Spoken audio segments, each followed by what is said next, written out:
So speaking of anxiety, you have a clip on the internet that we will provide a link to in the show note captions, which I think is absolutely fabulous, about how to find a romantic partner and or get more out of an existing romantic partnership. I don't even remember what I said. You're going to have to remind me. Oh, it's so good. One point in particular that I remember that I think is oh so true is that there needs to be at least one and probably several points of like real convergence in terms of one's interests or likes that go beyond like what food somebody likes or what type of house they want to live in, but that actually traces back to these early forms of delight. And you mentioned that for you, and therefore presumably your partner, that a mutual love and respect for animals happens to be one of those things within the context of your relationship, right? Not that a love for animals is required. For me, it sure as hell is. Right, exactly. I could never go out with a woman who didn't love animals. Right. My sister used to tease me that if a woman gave me a birthday card or a card that had a drawing of a particular animal, which I'm particularly fond of, I have an older sister, and she used to say, "Oh no, it's over. He's gone." That it would, fortunately, it's not that simple.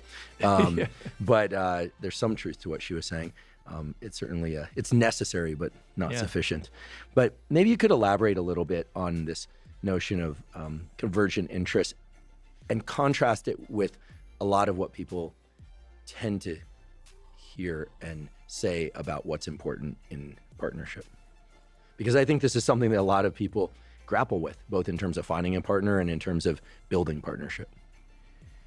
Well, you have to, there's different relationships you can have. I mean, do you want like a 1 week, a 1 month relationship? Or are you looking for something longer, more satisfying that will entail, maybe years of being together? And, people can get very boring very quickly, right? Particularly if you can't have a conversation with them about subjects that interest you. And so you mentioned animals. Animals is a very good example because I'm not saying that you both have to be Democrats or Republicans. That's too banal and superficial. But the love of animals reaches into your character, reaches something deep inside of you, or your dislike of animals, if that happens to be the case. But it signals something about it that's so primal, that's so connected to a child, that there's going to be a deep connection there. And it's not like you have to both love cats, which is good if that happens to be the case, but just animals in general. You love their energy. You love the fact that they're innocent in their own way. You love the fact that they're not playing games with you. You love the kind of instant love you can get from them, kind of thing. And you connect to them on that level is a very, very positive sign because it goes beyond just intellectual things into something emotional and visceral. So really, the emotional connections, the values that you have together are very important. Money is another one that's extremely important. So if one of you is incredibly material oriented and it's all about money is power and success and comfort, and the other isn't really into it, is into spending money, etc. A lot of people have endless fights over something like money, right? Where there's no convergence there. And money signals a deeper value about the person. So I'm not saying there's anything wrong if money motivates you. I'm not moralizing about it because that can signal a value that maybe you grew up without it, and that feeling comfortable and feeling like you don't have to worry about something is very, very important to you. And the not being interested in money reveals something about your character. So I'm telling people you want to look at the person's character and see a kind of convergence there and something that can last. And I remember I was reading for one of my books about Franklin Delano Roosevelt and Eleanor Roosevelt. And the thing of it was Franklin Delano Roosevelt was this incredibly handsome, vibrant young man before he got polio, very active, very athletic, very handsome. All of the women were after him. He was like the perfect match. He was wealthy. And Eleanor Roosevelt was like the ugly duckling. She wasn't very pretty. She was kind of socially awkward. But he saw into her character. He saw that intellectually she was a match for him. He saw that they had kind of similar interests on that level that I'm talking about that go beneath just the surfaces. And he chose Eleanor, and everyone was shocked about it, you know?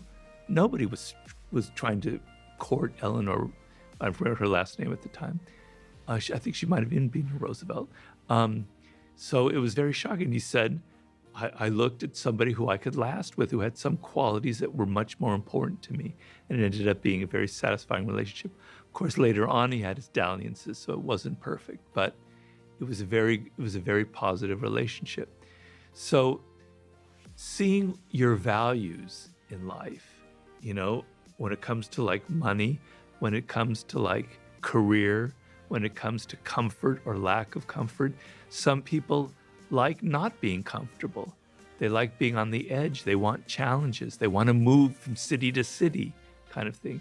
And if you partner with somebody who just wants to live in the same house, you're going to have conflict after conflict after conflict. The sex might be great, and that might be good for a month or 2 months. I have nothing against that. I'm not going to judge that either. But it won't lead to a long-lasting relationship. You know, sports and athletics are another thing. Is this someone that likes the outdoors? Or is it someone who's, you know, like Zsa Zsa Gabor and has to be in a Times Square, in a penthouse in Manhattan, you know, kind of thing. So values that reach inside of a character that are deeply ingrained, that you can almost not change, you can't control, and there's a convergence there on several levels, is a sign that you can have a deep connection with that person, and it's very important. And if those connections are good and there's a physical attraction, because if without the physical attraction, it will kind of fizzle out, you've got a recipe for incredible success, for something that can really last. And having a lasting relationship, as I've had, is such an anchor in your life. You know, for me, for someone who works as hard as I do, and hopefully for her as well, it just grounds me, and it makes life so much simpler and easier. And it's not just simple and easy. There's a lot of love and a great deal of deeper emotions involved. But having a long-term relationship, if you can have it, is something that pays off in so many dividends. So being able to find that kind of convergence, you know, when I first met my wife, I had a cat at the time. I'd always been a dog person, but this was a cat I had, and I loved that cat like hell. I can't believe he was such a wonderful cat. I brought her over to my apartment on the first date. I wanted to see her reaction to the cat, you know, because I generally, and I don't know, people misjudge that women who don't like cats, I can't get along with, right? Because there's something feline in the feminine nature that I love. And she loved my cat. Boy, that was the best sign of all. And things just blossomed. And she loved me for loving a cat. So there was a great convergence right there that we saw right away. Then there were other things, but that was the first one.